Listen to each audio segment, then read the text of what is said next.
क्षमा चाहते हैं। उनका डीएनए की जांच होनी चाहिए। डीएनए की जांच? बिल्कुल जांच होनी चाहिए कि वो आदिवासी है भी कि नहीं। किसका डीएनए की जांच? ये हमारे माननीय शराब नीति लागू करेंगे और इधर पेशा कानून एक्ट को लागू होने नहीं देना चाहते हैं। क्यों? तो यहाँ झारखंड में सिर्फ और सिर्फ लूट है, कोयला का लूट, बालू का लूट। निशा जी, एक और डाटा निकल कर सामने आ रहा है कि आदिवासियों की संख्या लगातार घटते जा रही है। सबसे गंदा स्थिति, जहाँ जहाँ आदिवासी रहते हैं वहाँ बिल्कुल पिछड़ा गांव मिलेगा आपको, ना अस्पताल मिलेगा, ना किसी तरह की सुविधा मिलेगी, तो वहाँ जनसंख्या कम होगी। जेल के महिला मोर्चा की टीम जो है वो 1932 खतियान को लेकर के आंदोलन कर रहे हैं राजभवन के समीप में, और राजभवन के समीप में यहाँ पे महिला मोर्चा के लोग हैं जो कि समर्थन देने आए। क्या कहिएगा 1932 खतियान को लेकर? जोहार आपके सभी दर्शकों को जोहार। हम लोग देख सकते हैं कि अभी हमारे संथाल परगना से, दुमका जिला से अमित भैया के नेतृत्व में हमारे पद यात्रा पैदल चल के राजधानी रांची आज पहुंचे हैं। महामहिम राज्यपाल के पास हम लोग सभी भाई दादा लोग, जेल कैंप के साथी लोग, हम लोग गुहार लगा रहे हैं कि जो भी हमारे झारखंडी पैदल जो चल के आए दुमका से रांची तक, इससे क्या संदेश देना चाहते हैं? गाड़ी से भी तो आ सकते थे। हम लोग पैदल आके ये संदेश देना चाहे हैं कि हम लोग जेल कैंप के जो बैनर तले हम लोग संघर्ष करके पानी, बदरी, धूप, पूरा पैर में उनका छाला हो गया है, और तमाम जगह से पूरे झारखंड के 24 जिला से सभी भाई दादा लोग, दीदी लोग, सभी कोई आए हैं अपना हक अधिकार के लिए समर्थन देने के लिए। और महामहिम से हम लोग का आशा विश्वास भी है कि इस पर पहल करेगी, संज्ञान मिलेगी, और हमारे आदिवासी मूलवासी जितने भी हमारे भाई दादा लोग हैं जो 1932 खतियान को लेकर लड़ रहे हैं। और हमारे दुर्भाग्य की बात यह है कि हमारे 10 साल जो हेमंत सोरेन जो हमारे खतियान आधारित बोल के ही हम लोग को सत्ता में बैठे हैं, तो कहीं न कहीं ऐसे सरकार को हम लोग को उखाड़ के फेंकना चाहिए। क्योंकि देखिए यहाँ पे आज तक जो हमारे अभी बरगला दिए हैं मैया सम्मान योजना, कल्पना सोरेन चीख चीख के कहती है कि मैया सम्मान योजना, अभी देखिए यहाँ पे विकलांग बुजुर्ग जितने भी यहाँ पे विकलांग हैं, अंधे हैं, जो देख नहीं पा रहे, जो चल नहीं पा रहे, उनका पेंशन रुका हुआ है। और हमारे जितने भी अच्छे हैं, जो 18 साल के दीदी लोग जो स्कूल जाती है, कॉलेज में पढ़ाई करती है, उन लोग को देने का काम कर रही है मैया सम्मान योजना। तो सरकार से हम लोग यही गुहार लगाते हैं, क्योंकि जो भी उनका जो बरगलाने का है वो बंद करें। और अभी देखिए अगर एक परिवार में एक दादा का या एक भाई का अगर नौकरी होता है तो पूरे परिवार को पूरा देख रेख करेगा, पूरे परिवार को चलाएगा, लेकिन मैया सम्मान योजना दे के उन लोग को अपाहिज बनाने का प्रयास कर रहा है। तो कहीं ना कहीं बहुत ही दुख की बात है।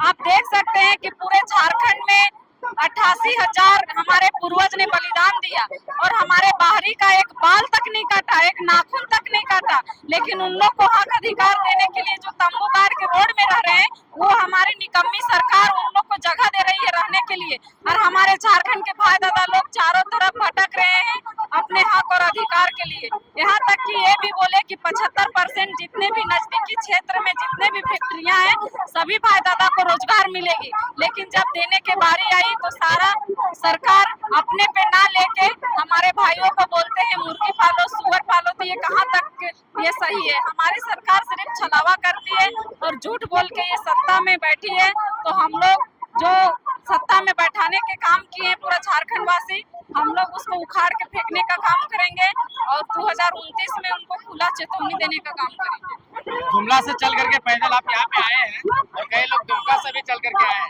क्या है मोटिव यहाँ पे आने का? क्योंकि खतियान का आंदोलन आज से नहीं 25 साल से चल रहा है। क्योंकि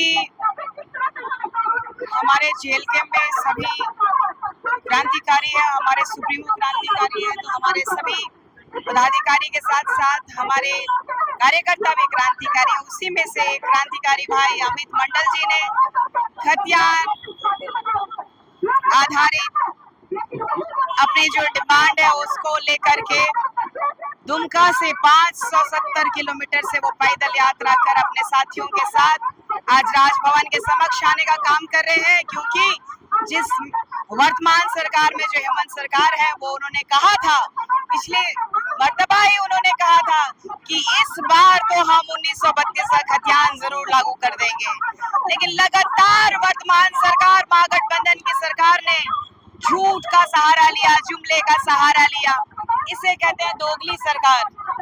सबसे बड़ी बात यह है कि हमारे झारखंड में स्थानीय नीति की बात करी थी इन्होंने, यहाँ पे विकास की बात की थी इन्होंने, लेकिन जिस तरीके से आदिवासी और मूलवासियों ने इन्हें मुख्यमंत्री के पद पर पदस्थापित किया, इससे प्रतीत हुआ कि झारखंड के लोगों ने उनको प्यार और सम्मान दिया कि झारखंड की माटी, जल, जंगल, जमीन को बचाने के लिए अपने आदिवासी बेटा को उन्होंने एक जगह बिठाया था। लेकिन उनके कार्यों से ये प्रतीत हो रहा है कि हम लोगों ने आदिवासी बेटा कह के बाहरी को बैठाने का काम किया है। मुझे ऐसा लग रहा है कि उनका डीएनए की जांच होनी चाहिए। डीएनए की जांच? बिल्कुल जांच होनी चाहिए कि वो आदिवासी है भी कि नहीं। किसका डीएनए की जांच? ये हमारे माननीय मुख्यमंत्री जी का डीएनए का जांच होना चाहिए, क्योंकि हमारे युवाओं का रोजगार को बेच दे रहे हैं और ऐसे मुख्यमंत्री हैं जो कि ग्राम सभा पारित कर शराब नीति को लागू करना चाह रहे हैं। दुर्भाग्य का विषय है कि एक तरफ वो कह रहे हैं कि ग्राम सभा को पारित कर हम शराब नीति लागू करेंगे और इधर पेशा कानून एक्ट को लागू होने नहीं देना चाहते हैं। क्यों? तो यहाँ झारखंड में क्या है? सिर्फ और सिर्फ लूट है। कोयला का लूट, बालू का लूट, यहाँ बॉक्साइट का लूट, यहाँ की नौकरी का लूट, यहाँ की जमीन का लूट, और एक तरफ ये कांग्रेस, जेएमएम और अन्य सरकार यहाँ पे सरना कोड लागू करो का एक जुमला और कहते हैं ना कि वो झूठ परोसा जा रहा है, जबकि सच्चाई ये है कि 1961 में 1961 में कांग्रेस की सरकार जब केंद्र में थी तो उस टाइम में जनगणना हुई थी, तो उस समय आदिवासी कोड था और उसको हटा दिया गया और विदेशी धर्म कोड को लागू किया गया। ऐसी क्या मजबूरी थी कांग्रेस की कि आदिवासियों को छलने का काम आज से नहीं, जब से भारत आजाद हुआ। लेकिन निशा जी, एक और डाटा निकल कर सामने आ रहा है कि आदिवासियों की संख्या लगातार घटते जा रही है। क्षमा चाहते हैं।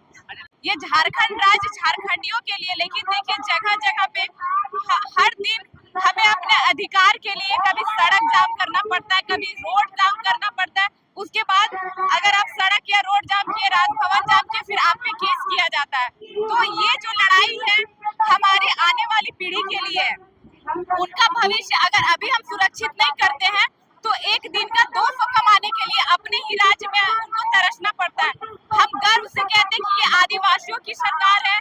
इस झारखंड राज्य को अलग कराने में चांद भैरव, सिद्धू कान्हू, शेख भिखारी, निर्मल महतो, विनोद बिहारी महतो सब कोई आंदोलन किए, लड़े इस राज्य के लिए, आज बलिदान देकर चले गए इस राज्य से। लेकिन बदले में हमें बस एक क्षेत्रफल के हिसाब से राज्य मिला। हमें राज्य मिला, अलग राज्य, लेकिन अलग नीति, अलग नियम नहीं मिला। जगह जगह पर हमारे राज्य में खदान है। तो क्या इस राज्य के आदिवासी मूलवासी के हित में विस्थापन नीति है? बिल्कुल नहीं है। अभी हाल में ही जो हमारे वर्तमान के झारखंड राज्य के शिक्षा मंत्री है, उनका बयान आता है कि हम हर स्टूडेंट को खेत भेजेंगे, उनको सिखाएंगे, उनको दिखाएंगे कि खेती कैसे की जाती है। तो अगर वो पढ़ लिख के नौकरी नहीं कर सके तो खेती से अपना रोजी रोजगार कर सके। तो ये जो नेता लोग होते हैं किस तरह से बुड़बक बनाते हैं, आप हर स्टूडेंट को खेत भेजेंगे और अपने घर के बाल बच्चा को, अपने घर के बेटा बेटी और अपने धर्म पत्नी को विधानसभा या विधायक बना के आप संसद भवन भेजेंगे। तो अगर खेत भेजना है तो अन्य स्टूडेंट के साथ साथ अपने घर का भी बेटा बेटी को भेजे, दोहरी नीति नहीं करे। अभी हाल में ही जेएमएम हर जिलों में सरना धर्म कोड की मांग को लेकर एक दिवसीय धरना की थी।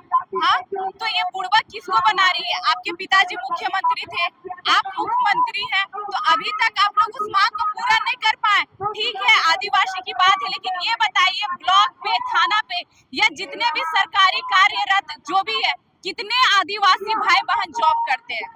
हमें गर्व होता है बोलने पे ये आदिवासियों की सरकार है, लेकिन आदिवासी कहाँ है? एक और बात है कि जैसे जैसे जनगणना होता है वैसे वैसे आदिवासियों की जो जनसंख्या है वो कम होता हुआ दिख रहा है। वही बात है, कम क्यों हो रहा है? देखिए जनसंख्या कब बढ़ता है? जब उस घर में बच्चे जन्म लेते हैं, वो जन्म लेके बढ़ रहे हैं तो जनगणना में उनका नाम आता है तो बढ़ होता है। आप देखिएगा जहाँ जहाँ आदिवासी गाँव है वहाँ ना हॉस्पिटल है, ना आप कोई भी तरह का खनिज संपदा निकाल रहे, उसके धुआं से वो मर रहे हैं। अगर बच्चे पेट में भी है तो वहाँ पे अस्पताल नहीं है, कोई पेट में मर जा रहे हैं, कोई 2-4 साल का हुआ मर जा रहे हैं। तो कहाँ से आदिवासियों की जो जनसंख्या है वो बढ़ेगी? सबसे गंदा स्थिति जहाँ जहाँ आदिवासी रहते हैं वहाँ बिल्कुल पिछड़ा गाँव मिलेगा आपको, ना अस्पताल मिलेगा, ना किसी तरह की सुविधा मिलेगी, तो वहाँ जनसंख्या कम होगी।